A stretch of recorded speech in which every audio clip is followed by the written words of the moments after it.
Here I'm at the Darwin Innovation Hub. Just behind me, I'm Dante St. James from Clickstarter Education and the Darwin Innovation Hub.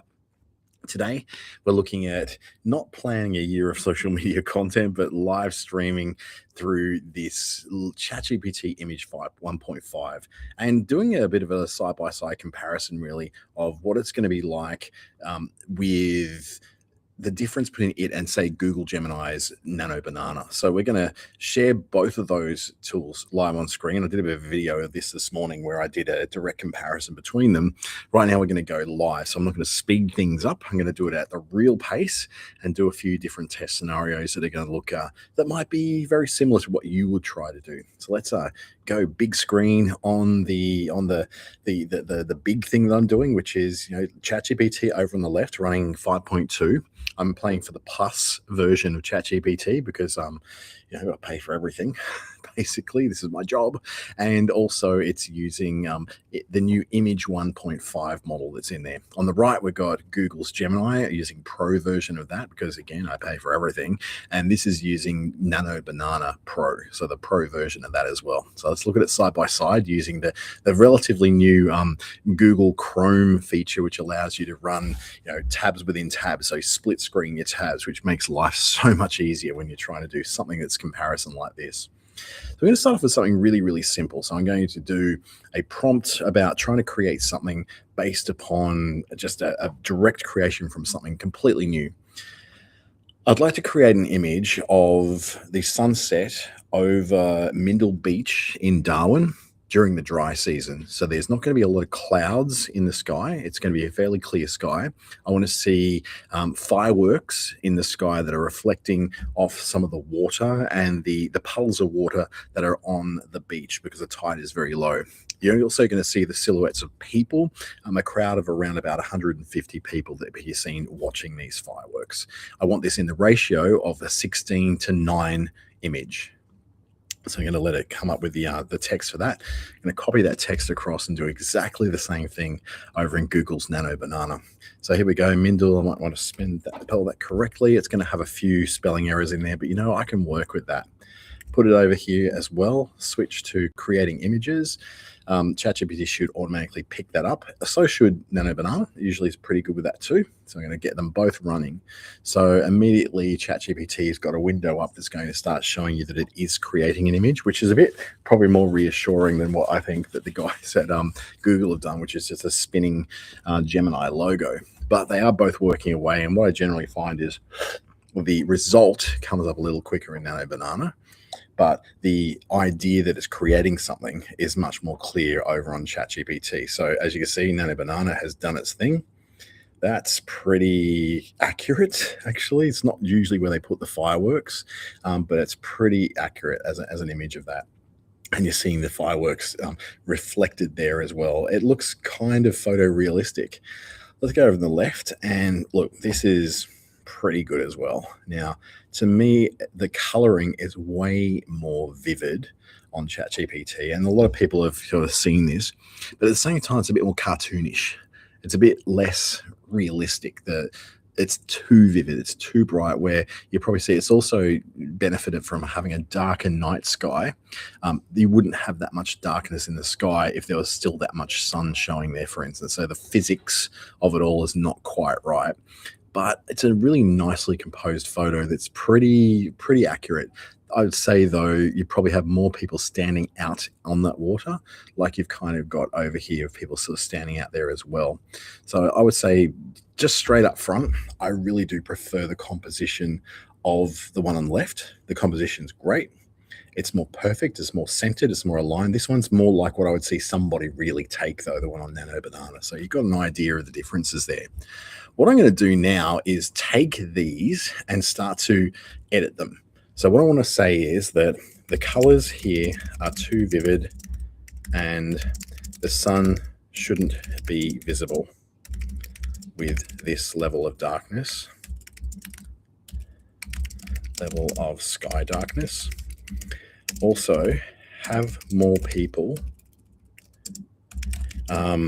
wading and walking on the shallow waters closer to the water's edge. So I want to just do that. So I'm editing this one very specifically. Over here, I'm going to say I want the colors of the fireworks more vivid. What I also want is not so much of a gap between the camera and the people in the distance. Also, face the view away from the city skyline, because you wouldn't see the city skyline from there in the real world. So again, it's going to go and start to make these. This is the difference I always come up with between ChatGPT's image generation now, particularly. It's a lot faster than it was, and Google's Nano Banana. Nano Banana's got the spinning wheel. You can't really see that it's doing anything. Meanwhile, over here on ChatGPT, it's just that little bit more obvious that it's creating an image. So again, it's very much the same kind of cartooniness. I don't know why the people in the front are so big compared to the people here. It looks a little bit like there's not the perspective isn't quite right, but it is better. But the vivid, the colors here are too vivid. It hasn't really toned them down that much. Oops, so I just lost where I was. There we go. It hasn't really toned them down much, but let's see what they've done over here. Now, all of a sudden, Gemini has just gone really super colorful. We've still got a city skyline there. We've got a magical wharf that's been added in, and somehow we've now got thousands upon thousands of people on the beach. So it hasn't just added people closer to where the camera is, it's now added like 10,000 people in the photo. So it hasn't really captured that. So look, in essence, I would say when it came to the original generation, I would definitely give a win to Nano Banana over ChatGPT, just based upon the feel of the photo, less about the composition, the amount of people in there. But when we went to the editing, I really don't think either of them did a particularly good job of it, to be honest. But that's creating something from scratch. Let's go and work with something that's more, not so much the from scratch, but more we're starting from a photo we already have. Now, I always just use a photo of me because, we've all got that one photo of ourselves we don't hate. In my case, it is a particular headshot that was taken on me earlier this year. So I'm going to pick that one out. I'm going to also load it up in Nano Banana in Gemini. It's a bit weird. Like, I'm sort of jumping between the name Nano Banana and Gemini side by side, but I'll say Gemini from now on. So I've loaded up my photos and my headshots. What I'm going to do over here is ask it to do something with this. I want to create a 9:16 ratio portrait image of this person running a cross-country race through the Australian bush. There's a lot of eucalypt trees. It's a rocky path, and there's a few people behind him running. He's wearing a athletic club singlet that's got the number 32 on the front. We can't quite make out the name on the logos and the club that he's running for, but we can see that he's a little sweaty and he's been running for a while, and it's a bright sunny day while the light is more towards the late afternoon, perhaps 4 p.m. around Sydney location, so that the sun is getting quite low in the sky, and we'll put it in spring. So it's not super low, but it's a little low in the sky. So I'm giving it tons and tons of detail in there of what I want to do. So it's going to come up with all that text. I'm going to copy that text across. I'm going to do the exact same thing over in Gemini as well. So let's go and see what it creates for us. So this is one of the things that both these models do particularly well. It does really well with character preservation and also the preservation of details. So for example, when I said to do those edits in our fireworks example, it didn't remove the fireworks. We maintained the fireworks in place where they should be, but we didn't, suddenly lose the fireworks. It may have changed the vividness of them a little bit. It played with the people in there. It played with the water, all that sort of thing. But what it didn't do was lose any of the details. So we've got here me running it looks like I'm running for Carlton Football Club. Got the number 32 just right. The Nano Banana did pretty well. Got really well with my lower arm tattoos. It made up my upper arm ones because it couldn't see that in my headshot. There's some people coming up behind me. This is a pretty accurate image. He's a bit fitter than I am, I must admit, and he's looking like he's sweating. He's working hard. This guy looks like he's posing for the camera on the left here, but running. So look, they've picked up the similar theme. What I'd say, the obscuring of the logo was really well picked up by ChatGPT. It's obscured the logos the way I wanted to. It didn't do as good a job, perhaps, of preserving what my tattoos were there, but it's done really well with adding things like the sweat and the stains and being cross country and being dirty. I don't know why I'm so dirty just from running. Meanwhile, over here in Nana Banana, we're going a bit closer. It's given me legs that aren't too unlike my legs, I suppose. It's completely screwed with my forearm tattoo. Oh, actually, no, that's actually pretty spot on. It's given me some extra ones on my knuckles. So it's actually done pretty well with the lower arm tattoos, made up as it had to do there. Probably made me a little more muscular than it needed to. But I think the actual feel of that late afternoon sun, over on the left, it's more vivid. Definitely much more detail in the environment it's created. On the right, there is still a lot of detail there, but you get that sort of that halo yellow effect. Now, I would say the detail on the person looks fantastic on the left here on ChatGPT's image 1.5. Nano Banana, not so great on the image there. Where the power in here comes, though, is that we can start to make edits to both of these. So what I'm going to do is I'm going to take this one on the left and I'm going to say, change the color of the singlet to purple and the number to, let's say 51. I'm going to do the same over on the right, and this is where it gets pretty good. It preserves the characters and the environment really well while only changing what you've told it to change. So in this case, over on the left in ChatGPT, it's very, very good at maintaining the character, very, very good at maintaining all those individual things. But Nano Banana through Gemini is also really good at this. It just gets a bit funny when you start to play with text, and you'll see this in the next example we'll give. Now, we can go into a lot more detail of these. We can remove backgrounds, we can change the environment, we can add more people, but it's done what I wanted. 51, purple. It's actually picked up more of the sweat. The other one didn't pick up as much of the sweat, so it did actually do some improvements, but the actual person is actually much more well retained than I was actually thinking it would be. All the details are very much the same. The people in the background look the same. Perhaps the faces are a little more blurred than what they were before. The light's still that sort of yellowish late afternoon light. Here we've got the same. It's purple. 51. They've added some stripes on there, so that's pretty cool. Everything seems to be really well preserved. So it's preserved that through. That's something that these previous versions, particularly on ChatGPT, couldn't do very well at all. It was really, really bad at that. So preserving the character through there is great. What I can do now is just, go completely silly with this and make this guy a woman. And I can make this guy a woman. And so we're now changing it. It's going to approximate the female features with me, my face, my body, all those things. So this is where it can get a little bit more crazy. But having tested this before, it actually does a pretty darn good job of it. So it's kind of going to look a little bit like me, but not completely like me. So it's looking through the transformation. As you see, you can go and see what the details are it's going through. The test of the model's ability to alter gender. The initial test it ran, so it's running tests in the background. Let's see what it did. So doesn't look particularly like me. Similar eye shape. Actually, you know what? That could be a version of me.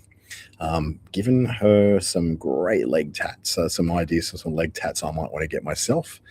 Then over on ChatGPT, just that little bit slower, but it's it's still very much going. It's used by twice as many people every day than what Google's Gemini is. So I'll give it some forgiveness there. And she looks great. She has no hair, so I think that's probably a more accurate rendering of turning me into a woman than perhaps this over here on Google Gemini. They've gone more for a generic representation of a woman rather than turning me, my character, into that woman. So that's really, really cool. They've done a really good job of both of those. Really happy with that. So the final little bit I'm going to show you before we wrap up, just in this really quick live stream on some of the things you can do, is now starting to work on things like uh, turning things into infographics. So what I want to do is here do a little bit of research into the population breakdown of Ballarat in Victoria. I want to see basically this breakdown of the age groups, perhaps ethnicities as well, and I'd like to see the religion breakdowns from the most recent kind of information you can get from perhaps the 2020 and 2021 uh, census, and any other sources you think might be good. So I'm just doing a little bit of research there. I'm going to get that same kind of research then out of Google Gemini 2 and just see how they compare the different research they're getting. So census, that's not how you spell census. There we go. Let's go find some research. Let's go find some research here as well. And we're going to do the research and then kind of bring this into creating an infographic around that and see how we go with editing the details in that infographic. So it's going off, it's doing that research, doing a bit of deep research in the case of ChatGPT. You can see the steps that Gemini is taking. So it's finding all that information. Now it's going to start compiling that. Now we've got our information. ChatGPT is still taking a little bit longer, but that's okay. The length of time it takes is not really a concern. What I want to do is make sure it gets it, very similar. We may get some different results here based upon the sources they've pulled, but the population around about the same. So we're looking at around about that 113,763, 113,763 in 21. Then the greater, larger regions, 173,937. Whereas Google's just gone for the official. So that's all right. What we want to do now is take all this information and do something with it. So what I'm going to do over here is change my mode to create images on Google's Nano Banana. We're going to do the same here with ChatGPT, but what we're going to do is do it as, it'll just pick up what I'm doing. So here we go. Create me the 16:9 ratio infographic with this information. I don't want it to be too cluttered, but I do want you to include some of the scenery in the background, perhaps muted in muted tones of the Ballarat region. Let's see what it comes out with. Now, I didn't specify any fonts or anything like that. That we can do later on. So let's get the text. We're going to do exactly the same over here with our image, and let's go.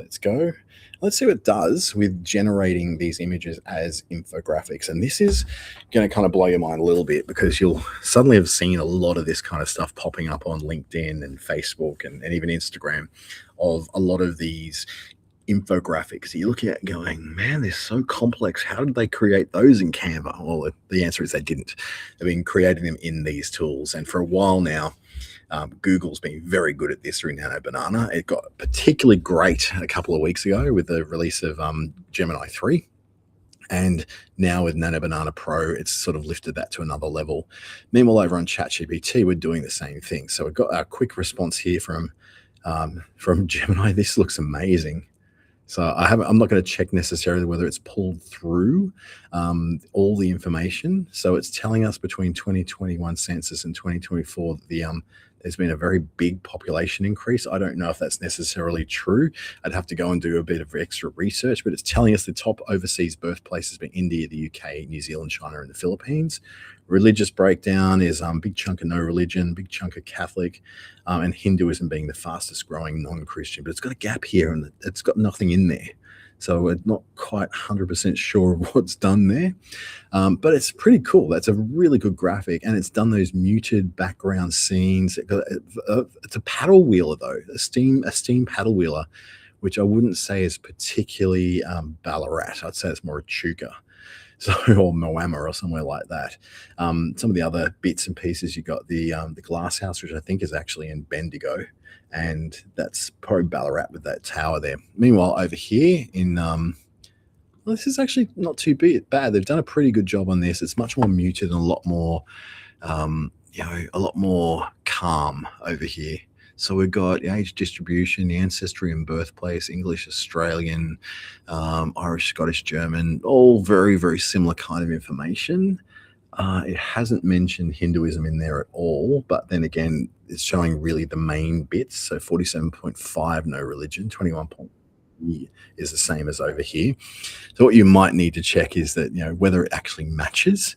The 111,325 is not the same as the number we've got over here on the right from the 2020 or 2021. So there's very different kinds of information being dragged from everywhere. Your languages is something that wasn't actually over here, but makes sense, English and then Mandarin, Punjabi, Malayalam, Hindi, and Urdu are very, much to do with the fact that there is a lot of people coming in the new population from India as a source. So that makes sense. What it does show you though is, well, then this photo is not great either. Whilst that is kind of a bit Ballarat, it's also a bit Bendigo, and there's this big lake. The town is not on the lake. There is a lake, but the town centre is not on the lake. So there's a little bit of a mishmashing of stuff together, but it's quite beautiful. I would have to say the one here from ChatGPT is quite beautiful, whereas the one on the right is far more of an infographic. The big test is, though, what can we do when we go to make changes on these? So what I want to do is change this. I want to reduce down to just age and population overview. I'm just going to talk to it because I'm really hopeless at typing. Can we reduce the information on this down to just the population overview and an age breakdown and remove all the representations of ethnicity and religion? So let's see how it does with that. Religion. Go there. Go here. Do the same thing. Let's see what it comes out with. Now, my own messing about with this would indicate that ChatGPT's Image 1.5 is a little bit better at fixing the text, right? So everything else, it's actually pretty much one for one when it comes to the image side of it. But the text fixing and text editing in ChatGPT at the moment is just a little bit better than Gemini is. In fact, I've had some cases where in Gemini we've had particularly complex ones where as soon as I started editing anything else in the image, the text went to a lot of gobbledygook. So this one's actually pretty good. It's actually maintained the text that's readable. I don't know whether it's mixed with any of the issues. The image is a bit more, you got the lake, so it looks like the lake in Ballarat. Probably not the buildings on the side there, but it is a little bit more accurate this time with the imaging. But you'll notice though, I didn't ask it to do anything with the background, but it did that anyway.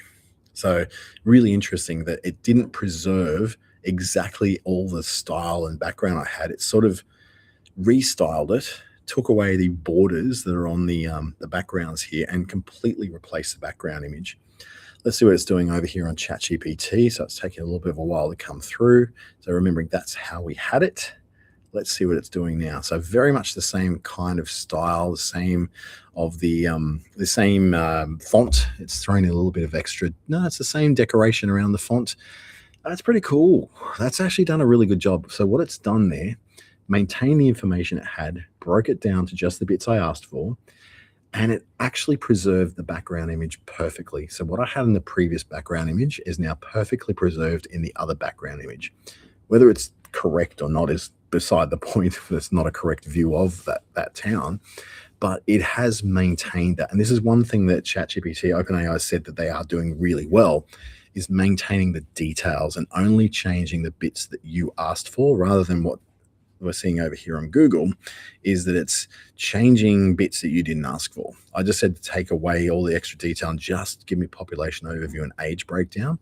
What I would say though is the graphic representations of things, I think, are far more clear and far less stylized than what it is over here on the left. The left has actually created a bit of a theme, I guess. It's not just created sort of the watercolor style background, but it's also made the whole thing more muted. Whereas this one over here is a muted background, but very strong information up front. So very, very different approaches they've taken. I'm going to probably make a call and say ChatGPT did a really good job of this. Sadly, because I'm a really big fan of Nano Banana, but it's doing really well over here at ChatGPT. They're doing a really good job of it. So that's a bit of an overview of what we're doing in these two particular things. So if we're trying to pick a winner between the two, I'd say what we've got to do is just understand that there is probably going to be some big differences between them based upon your own preferences. My own way of looking at it is that I find that the base images created are far more nuanced and realistic in Google, but the vividness and the working with editing is actually possibly a little bit more better in ChatGPT. I'd love to hear what your thoughts are when you try it out. Obviously, in the paid version, you get a lot more trying of this than you do in the unpaid version. So if you're using free versions, you don't get quite as much time to play. So what I would say is, look on YouTube and get some ideas on prompts you can use to do the things you're trying to do. But what I generally find is get information, turn the information into an infographic. It does that very well. It'll also do things like creating simulations, but that's more in the ultra account. So it's $200 and $300 a month versions of it. But at the $20, $30 a month versions of these, you're going to get a really good version of it to play with infographics.